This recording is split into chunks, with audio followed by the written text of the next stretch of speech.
안녕하세요. 서울대학교 환경대학원 김부열 교수입니다.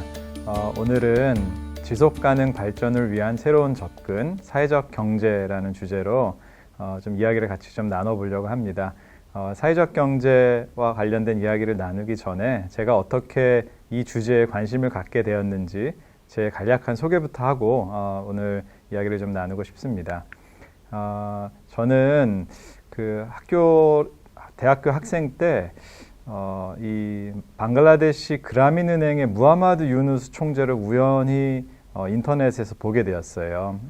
그래서 어떤 연설이었냐면은 97년도 소액금융 정상회의, 소액대출 정상회의에서 이제 무하마드 유누스 총재가 이제 기조연설을 했던 내용인데요. 이런 내용이었습니다. 100년 전만 해도 하늘을 나는 사람들을 절대 날지 못할 거라고 생각을 했었고 하늘을 열심히 날려고 했던 사람들은 미친 사람 취급을 받았어요. 그런데 1903년도에 라이트 형제가 하늘을 날았습니다. 딱 공중에 12초 동안 떠 있었는데 불과 라이트 형제가 딱 하늘을 날고 난 다음에 세상에 희망의 씨앗이 심겼고 1903년도 첫 비행 이후 불과 65년 뒤에 인류는 달에 갔습니다. 그래서 그 달에 가서 이제 운석을 갖고 돌아왔죠.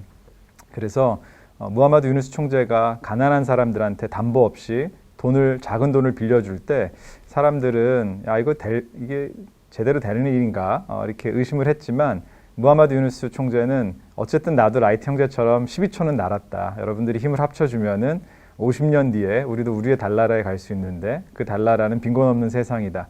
이런 연설을 그걸 제가 우연히 보게 되면서 이분은 어떤 분인가 이런 생각을 좀 많이 하게 됐었습니다. 그래서 제가 학부 때 전공이 이제 전산전자였어요. 그런데 이제 프로그래밍하고 이제 회로 기판에 전선 꼽고 뭐 이러는 게 적성에 좀 잘 안 맞고 전공을 좀 이렇게 방황하고 있었는데 이 무하마드 유누스 총재 연설을 보면서 이런 분은 어떤 분인가를 찾아봤더니 이분은 개발경제학을 전공했던 경제학자시더라고요. 그래서 제가 대학생 때 전공을 이제 경제학으로 변경을 하고 공부를 하게 됐습니다. 그래서 이 무하마드 유누스 총재가 하셨던 이 마이크로 파이낸스, 작은 돈을 가난한 사람들한테 대출해주는 이 소액금융에 되게 관심을 많이 갖게 됐었고요. 그래서 이제 대학교 졸업하고 이런 소액금융, 소액대출, 또 취약계층들을 고용하는 사회적 기업들을 지원하는 사회복지재단에서 연구위원으로 좀 활동을 하였었습니다.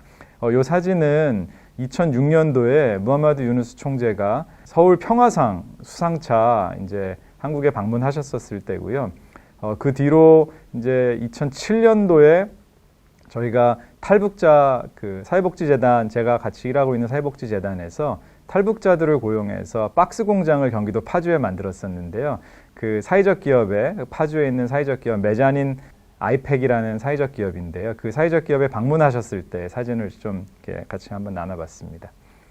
제가 학부를 졸업하고 이런 가난한 사람들의 빈곤 문제를 해결할 수 있는 소액금융, 사회적 기업 이런 쪽으로 좀 관심이 많았었습니다. 그래서 좀 더 공부를 하면 좋겠다. 경제학 쪽, 개발 경제학 쪽으로 공부하면 좋겠다. 이렇게 생각을 했었어요. 그래서 그때 이제 선생님들한테 진로 상담을 좀 많이 했었는데 이제 제가 찾아갔던 선생님 중에 한 분이 서울대 외교학과 명예교수셨던 이제 윤영관 교수님께서 이제 저한테 이제 자네가 이제 빈곤 문제에도 관심이 있고 특히 이제 북한 문제에도 관심이 있는데 딱 그런 세계적인 권위자가 있다. 그때 이제 소개해 주셨던 분이 콜롬비아 대학교의 제프리 sak스 교수님이라는 분이셨어요. 이분은 1980년도 후반에 동유럽, 폴란드와 같은 동유럽 국가들의 이행기 경제 정책을 자문을 했었고요. 1990년도 후반부터는 아프리카의 빈곤 퇴치에 크게 기여하셨습니다. 지금 지속가능 발전 분야에 이제 세계적인 석학으로 인정받고 계신 분인데요. 그때 제프리 sak스 교수님이 2004년도에 이제 콜롬비아 대학교에 지속가능 발전, Sustainable Development 박사과정을 신설하셔서 이제 윤영관 교수님께서 그 과정에 가서 한번 공부해보면 좋겠다 이렇게 추천을 해주셔서 제가 이제 콜롬비아 대학교에 가서 이제 석사, 박사후 연구원 포닥이라고 하죠. 포닥까지 쭉 이제 공부를 하고 왔습니다. 이 사진은 제프리 sak스 교수님 부부랑 같이 찍었던 사진인데요. 여기 sak스 교수님의 막내딸 아기가 이제 고등학교 졸업하면서 쓰던 장난감을 저희 집 아기한테 주던 사진입니다. 그래서 장난감 갖고 막 춤추는 사진도 보이시죠? 네.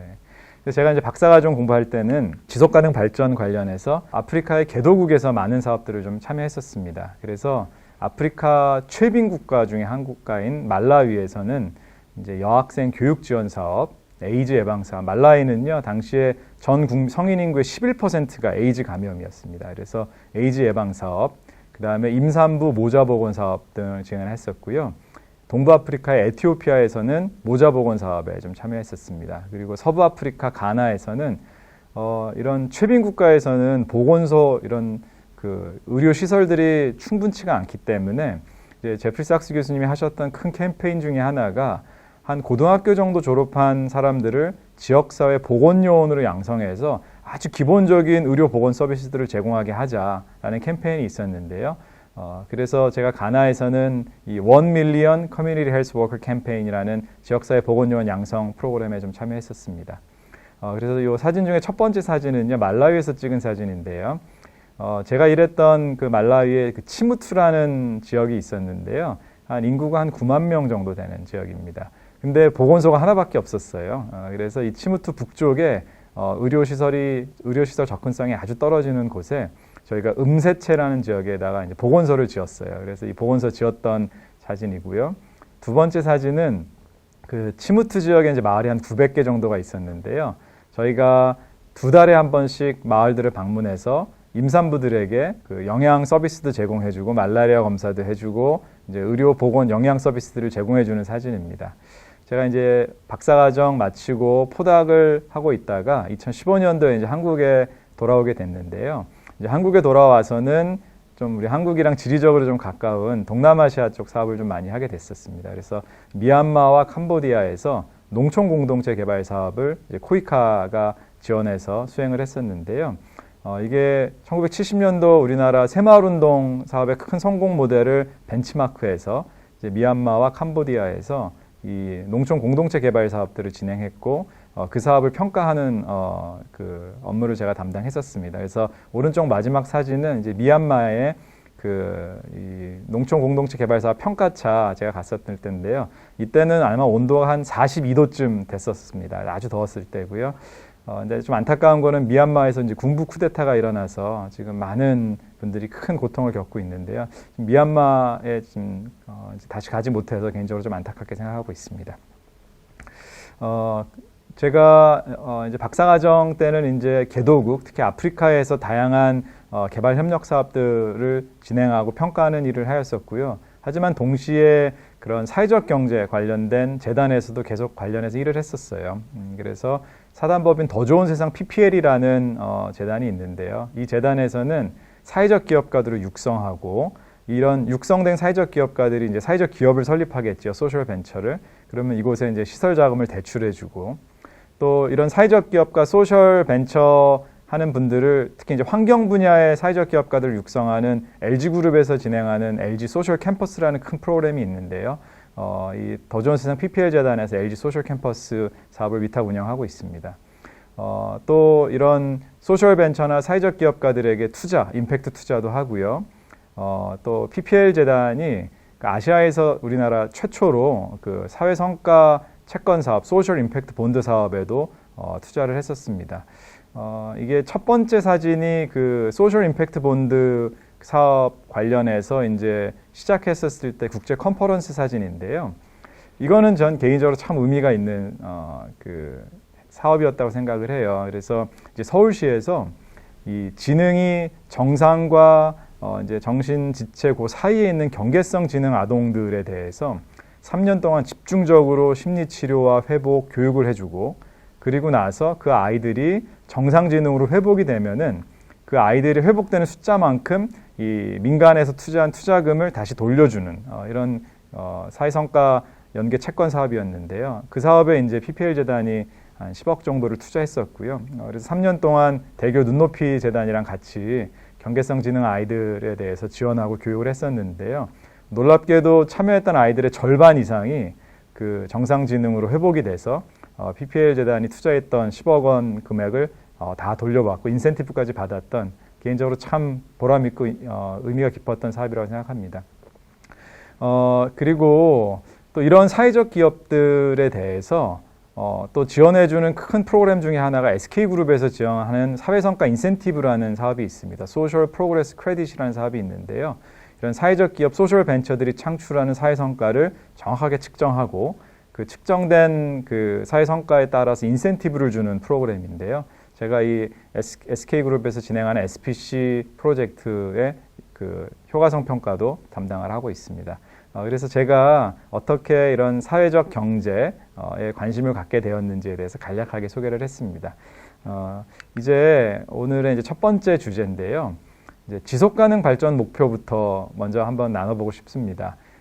제 주제가 이 지속가능 발전 목표를 달성하기 위한 새로운 접근으로서의 사회적 경제를 얘기하려고 하는데요. 이 지속가능 발전 목표부터 먼저 얘기를 해야 되겠죠. 유엔이 지정한 17개 목표입니다. 근데 이 지속가능 발전 목표, 영어로는 Sustainable Development Goal, SDG라고 하는데요. 여러분들 한 번씩은 들어보셨을 수도 있겠어요. 근데 이제 SDG를 얘기를 하려면은 그 전에 새천년 개발 목표부터 얘기를 해야 돼요. 2000년도에 우리가 새로운 천년을 맞이하면서 이제 전 세계 각국 정상이 유엔에서 모여서 야, 우리가 이제 새천년이 됐는데 우리가 이 목표는 한번 꼭 달성해보자라고 지정한 게 8가지 새천년 개발 목표입니다. 그 새천년 개발 목표는 MDG라고 해요. Millennium Development Goal. 그래서 이게 목표가 8가지가 있었는데요. 2000년부터 2015년까지 15년 동안 MDG, 새천년 개발 목표를 달성해보자. 이렇게 전 지구 인류가 뜻을 모았었습니다.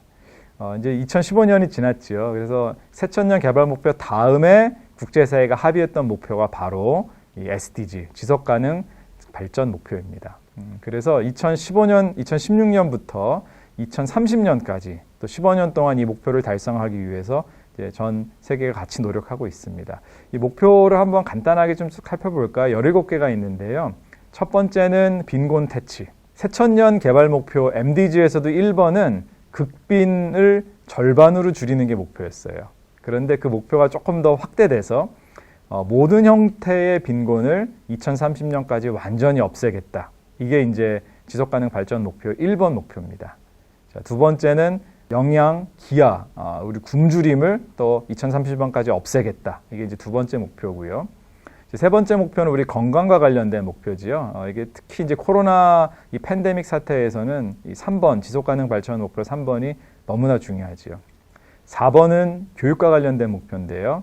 양질의 교육을 제공하겠다. 근데 이것도 새천년 개발 목표랑 연관해서 살펴보면은요. 새천년 개발 목표 2번이 바로 교육과 관련된 목표였어요. 그게 뭐였냐면은 보편적 초등교육을 달성하겠다가 MDG, 새천년 개발 목표 2번이었습니다. 이제 2000년을 시작하면서 전 세계 정상들이 모여서 얘기했었을 때 대학교 교육에 대해서 얘기하지 않았고요. 고등학교 교육에 대해서 얘기하지 않았습니다.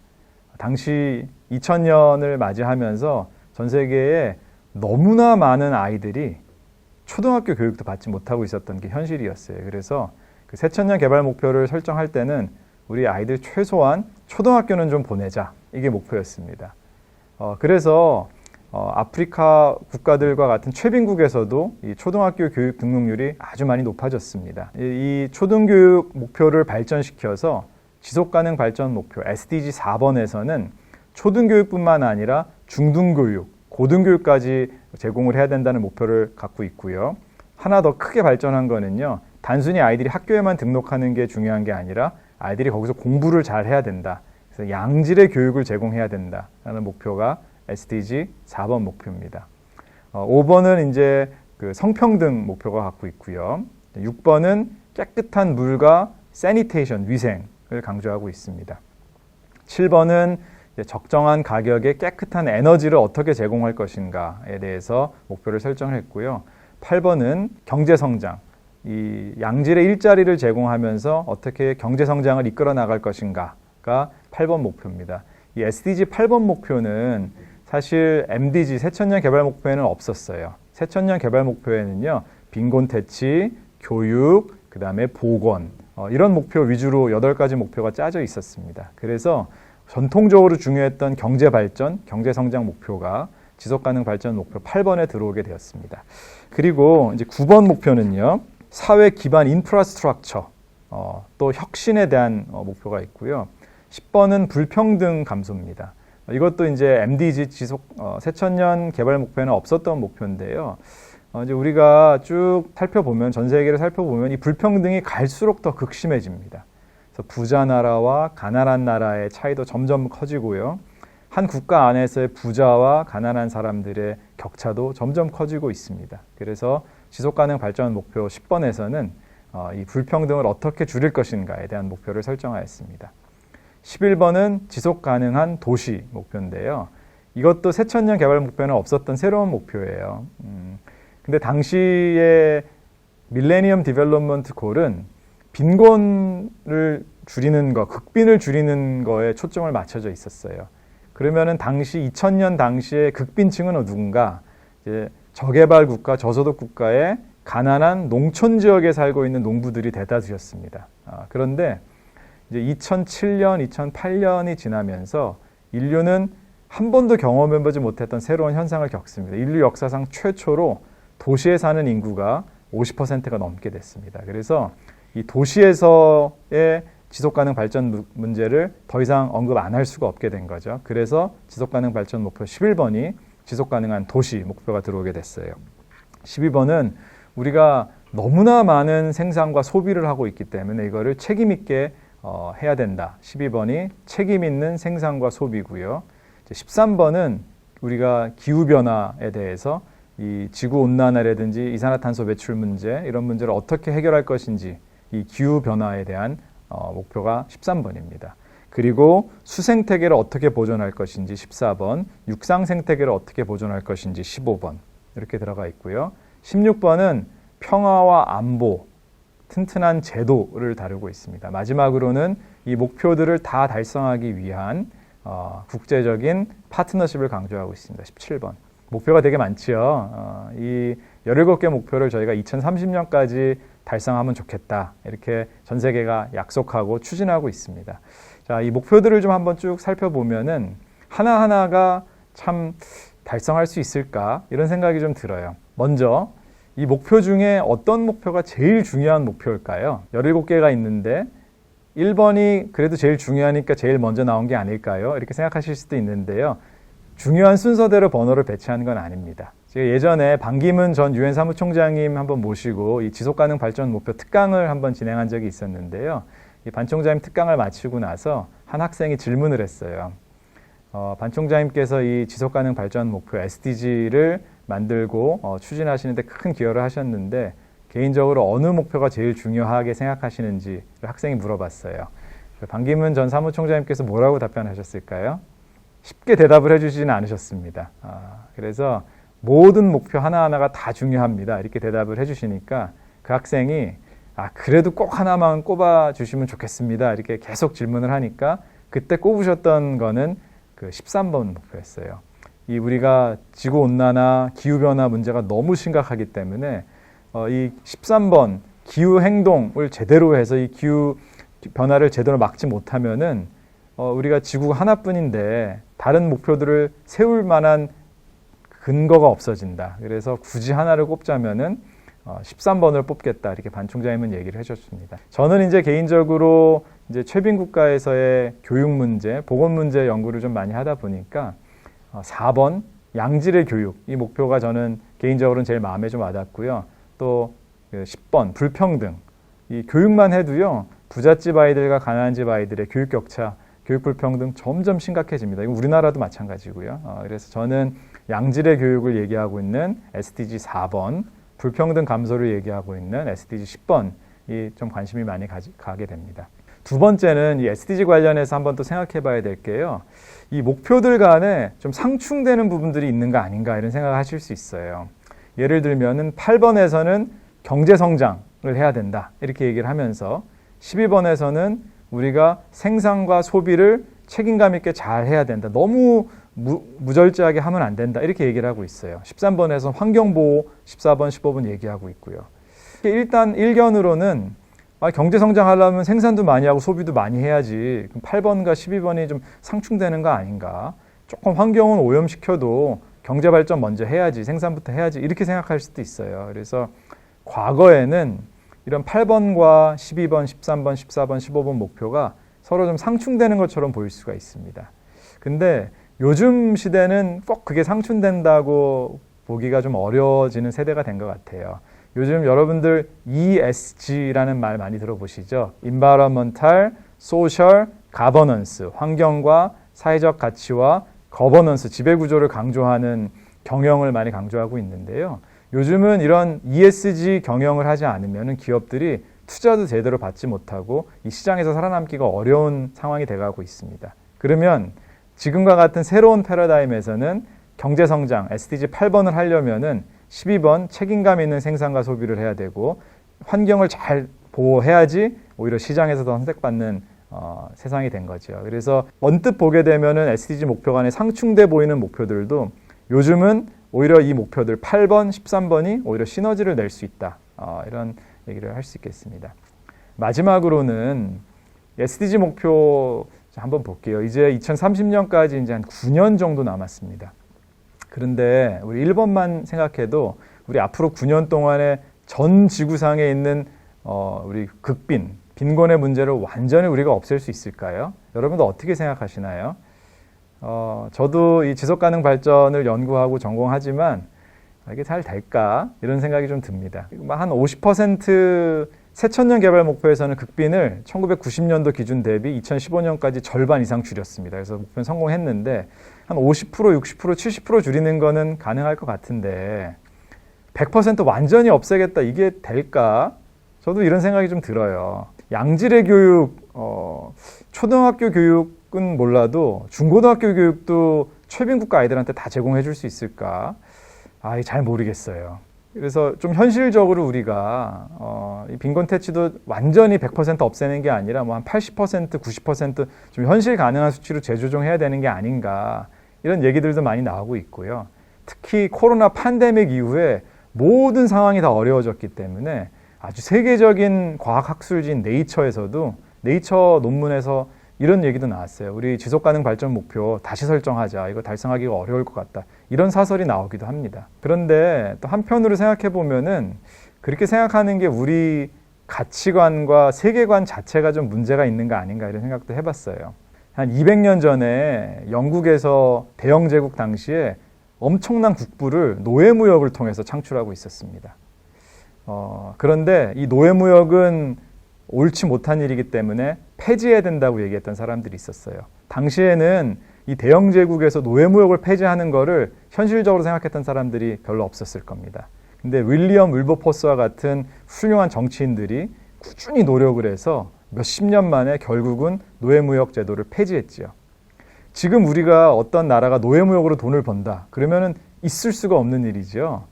뭐 이렇게 얘기하면 어떨까요? 우리가 노예무역을 다 폐지할 수는 없으니까 우리 여성과 아이들을 대상으로 하는 노예무역은만 폐지하자. 이게 현실적이다. 우리 요즘 세상에선 받아들일 수 없는 얘기지요. 이 빈곤 퇴치 문제 아까 제가 이 극빈을 2030년까지 완전히 없앨 수 있을까?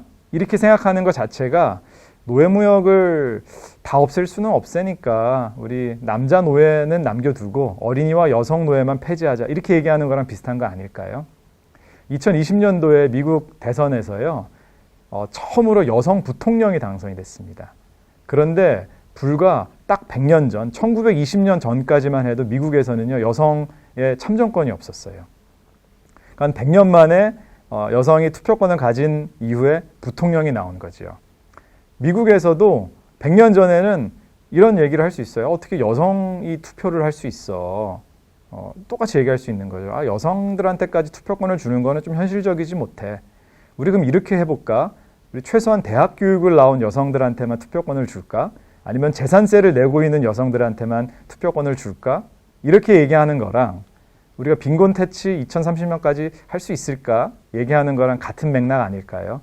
우리의 우선순위 가치관을 바꾸게 된다면은 100년 전, 200년 전에 노예무역, 그 다음에 여성 참정권, 지금으로서는 너무나 당연한 것들이 우리 후속 세대가 아니 어떻게 우리 50년, 100년 전에 있었던 세대는 그렇게 많은 기술력과 힘을 갖고 있었음에도 불구하고 이 빈곤을 그대로 놔뒀을까 의문하고 물어보지 않을까 싶습니다.